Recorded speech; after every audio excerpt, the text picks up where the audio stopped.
Am I the jerk for refusing to tell my dad that I am buying a house until after I have moved in? To start this off, I, now 31F, moved out of my dad's home when I was 14.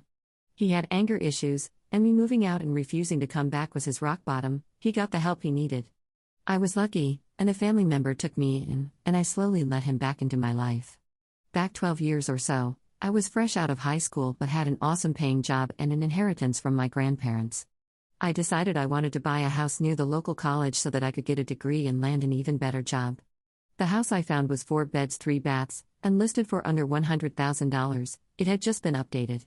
It was after the 2008 bubble burst, so the deal was really good. I went through the pre-approval process and put in an offer. Before I heard back, I showed my dad the house. I already lived alone, having moved out of the family member's house, but I wanted to share my happiness and thought he would be happy for me. I was horribly wrong. He berated me for over an hour, the highlights being, I was dumb to think I could handle owning a house at 19, I didn't know how to own a house because I was too young, I didn't need such a big place because it was only me, roommates would destroy the place, maintenance would just cost too much, and I would eventually end up with a foreclosure on my record. So even though my offer was accepted, I walked away and regretted it deeply for years. I used to periodically check and see how much the house was worth, but stopped in 2016 because I decided I was obsessing and it was unhealthy. But the house was worth over $400,000. I thought I had let go of the negative feelings, but it seems house hunting has brought them back up. I can't help thinking how much easier buying our new home would be if I had that house to sell for a down payment. My husband knows the story and supports me not telling my dad, and even agrees. Then I was talking to one of my aunts and told her about the house we now have under contract. I also asked her not to tell my dad. When she asked why, I explained, and she told me, well, if your father didn't burn all his bridges and would act like the adult he thinks he is, he wouldn't be left out of this kind of thing. Turns out they are not talking right now because he demanded money from her. She offered to pay him to do some basic chores since he doesn't have a job right now, but he claimed he was too busy and just wanted money. I have also heard his side of this since he called me to complain about her. He, however, left out the part where she offered to pay him to help her.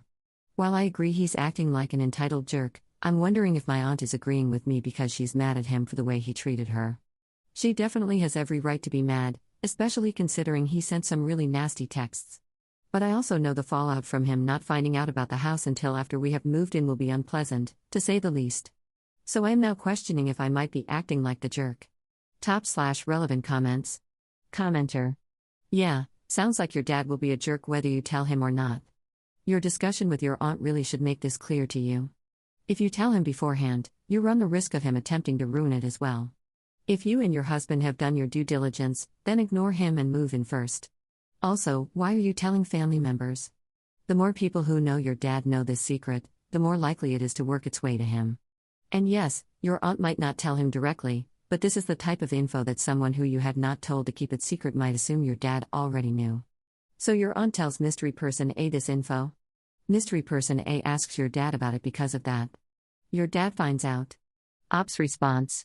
I was stressed when I talked to her and let slip why. That was a mess up on my part. Though I don't think she will tell anyone since I told her I was trying to keep it a secret until after the appraisal comes back. At that point, it will be a done deal, even if we aren't living there yet. She has, in the past, been good at keeping secrets until I want others to know. When I was pregnant, she knew I was having a girl months before anyone else and didn't say a word of it to anyone, not even her friends. Commenter 2. You don't owe him any explanation or apology of any kind. And if he gets mad, that'll be because he really wants to get mad, not because the situation justifies it. Also, has he ever apologized for the worst real estate advice ever? I can't wrap my head around his comment of you not knowing how to own a house. It's like a brand new sentence I didn't even know was possible. Ops response. He hasn't, I just don't bring up stuff like this because he will throw a tantrum over it. He acts like a child a lot of the time, and I find it easier to just avoid setting him off and keeping things between us shallow. I'm not sure how else to describe how I deal with him. Update 1 day later. So, we closed on the house late last week and moved in over the weekend. I did not tell him what we were doing until after the closing papers were signed and we had keys in hand. Telling my dad went better than I thought it would, but I also didn't word it in a way that would come off as me asking his opinion. I called all my other family members first before calling him. I was planning to just text him, but instead, I called and told him I was sending a text. The text I sent was a link to the house listing. Yes, this means he knows our address, But at that moment, it was unavoidable. He asked me when we would be closing and mentioned that he didn't like the location. Before he could say more, I told him we had just finished signing all the papers and were taking our first carload of boxes over. That shut down the conversation, and while he said he was happy for us, I could tell he was unhappy that I either didn't tell him sooner or didn't get his thoughts on the house first. He hung up pretty quickly after that. I'm happy with how I went about it, even if my dad isn't.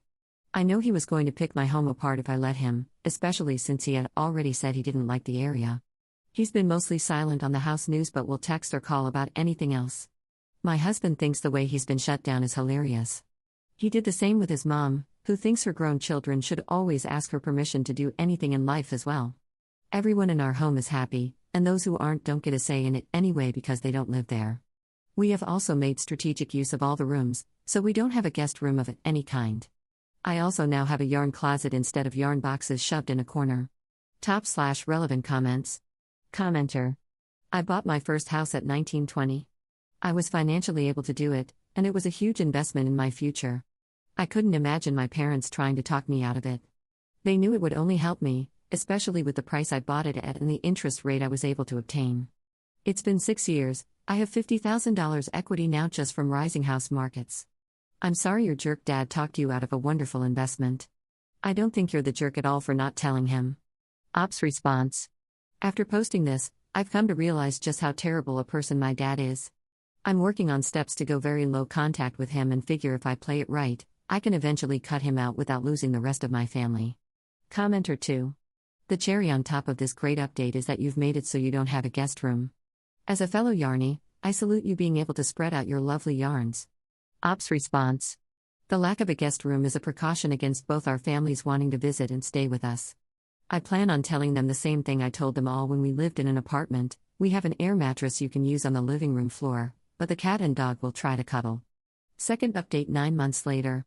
This will probably be the last update. It's amazing I could even still log into this throwaway account. In May, he made noises about visiting us on the way through the area to visit his father-in-law in early July and said their visit would be my birthday present this year. He and his wife were going to help his father-in-law with some farm-related stuff.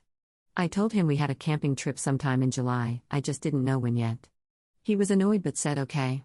In the first week of June, we picked our camping date for late July so it didn't interfere. I texted him the dates and received a thumbs up in response. The month leading up to when they were supposed to visit was quiet. My birthday was midweek this year, so I was expecting to hear they would stop by either the weekend before or after. I heard nothing by the Friday before, so we made other plans. On my birthday, I finally received a text at 9 p.m. that said, "Happy birthday, I've been busy helping with the harvest all day and just remembered to text you." I was annoyed but sent a thanks back.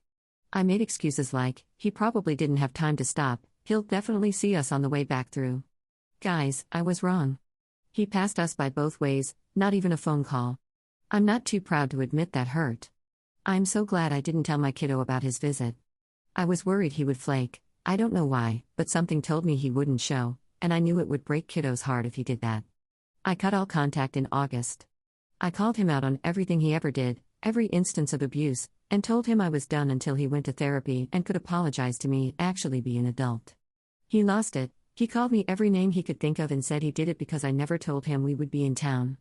When I sent him the screenshot of when I texted him the dates, he changed the story to they didn't have time, and I was selfish to think they owed me a visit since we never visit them. I thought he was referring to the nightmare that has been 2020 and 2021. Nope, apparently. Our visiting my hometown and scheduling a day for each family household means we never come to visit him because we don't spend the entire week catering to his desires.